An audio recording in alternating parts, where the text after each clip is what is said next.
time a phone rings, Jack Kerouac gets his wings.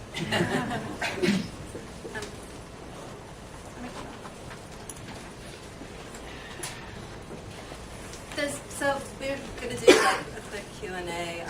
Does anybody have any questions? The quickness of the cues will be on your speakers. But do you, I see you. Anybody? Yeah. Just to mention, this is just a mention, Marie Lozier, a New York filmmaker, has actually made a film about Genesis and Lady J called The Ballad of Genesis and Lady J that will be having a world premiere at the Berlinale next month in Berlin. So if some people would like to learn more about androgyny and Genesis and Lady J, they can look forward to that film playing around and learn about that stuff in a visual manner. Awesome That's right, plug. it's a full-length documentary film. She took 7 years to make it. And it's going to be the featured film at the Berlin Film Festival. So, and the Venice, apparently. So it will get to New York. And it's just another part of one long story, really. And without sounding too corny, it should become your story, because we can't stay here forever. Anyone else? Yeah. Should I hold on? Yeah, go for it. Yeah. Reflecting on what you said about the internet and your take on it, I've had some experiences lately that actually, where the internet has played quite a magical role and actually a catalytic role in relationships based on trust that are sort of impossibly good and feel kind of. I guess what I'm wondering is if you are at all excited about the internet, or if you have any kind of if there's any kind of exceptions to your position on it. That's a good question. We were very fortunate when we came to the United States in exile in 1991. We hung out with the people at the Well, who were one of the first people to do email in a sort of very primitive form. I worked with Timothy Leary on some think tanks about the way that the internet could go. And Bill Gates had a group of people. What he did was he gave them 1 day's profit from his shares, which was $12 million that day. And the job he gave those people was how to privatize and police the internet before it became too anarchic. And when we got down to LA to this discussion and realized what the actual premise was, we of course refused to take part. Now, as to whether it has any uses, yes, of course, but it doesn't necessarily have the same physical, sensual, and far more geographically random depth of experience. That's not to say that it doesn't still create connections. One of the good things one would imagine is that anyone in the world, apart from some suppressive countries, can get to see the information that you post. And no one knows what impact that's going to have. The other thing that's just beginning is Nings. Does anybody know about Nings? Wow, we're ahead of somebody for once. We just begun a Ning for the One True Topi tribe. Sounds like Monty Python, doesn't it? We are the knights who say Ning. It's basically a mini Facebook, but it's private. You can have it be just on discussions. You can have chats, forums, blogs, whatever, but it can be particularly for a group or network to really focus in only on one topic. And of course we're going to discuss how the hell do modern people live together in a communal situation. What would be the problems and what would be the pros and the cons. So have a look out for a link. They look interesting. Anyone else?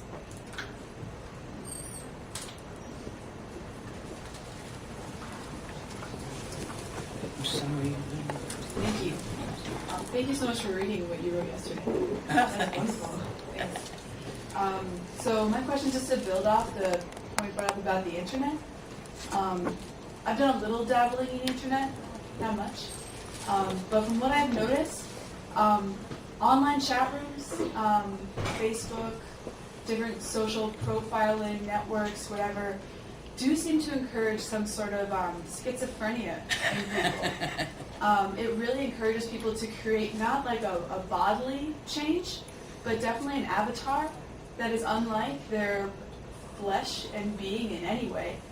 And although I agree with you wholeheartedly about there being a need for full bodily exploration, masturbation sounds like a great way to do that.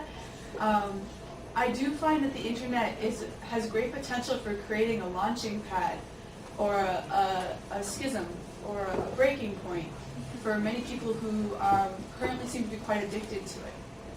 And I just wanted to know if you had a thought about how maybe not like maybe dating chat rooms or maybe Facebook or some sort of social networking platform allows people to create completely fantastic people who they find inside themselves, and see if that's maybe a way to. We're not the best person to ask because we've not done Facebook, although there were at one point 3 people saying they would be, which was interesting. We don't do, what's the other ones? Facebook? MySpace. MySpace. Twitter. Tweets. Oh, I don't do any of that stuff. Because it would be impossible.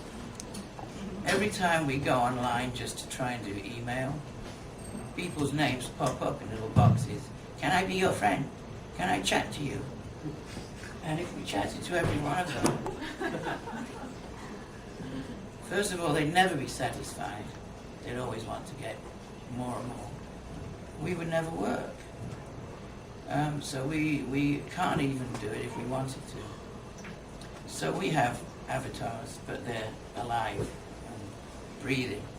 And they trawl the internet in all its glory and bring back the information they think is useful to us.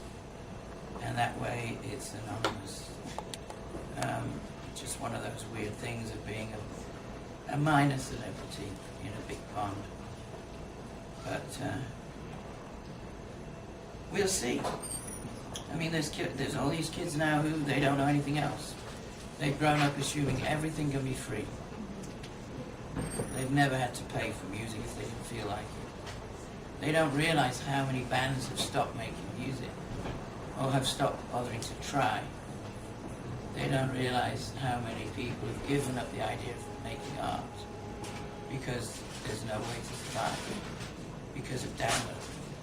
We're not talking about the rich ones like the Chili Peppers. We're talking about that really important moment where people are choosing between trying to live creatively and with thought and to try and make the world hopefully a more exciting and more positive place, or try to pay bills. And the internet has definitely made that choice ever more difficult for people. Of course, some people might say it's great. You don't really need lots of artists and musicians. They might be right. Maybe we need bikers. We'll see. But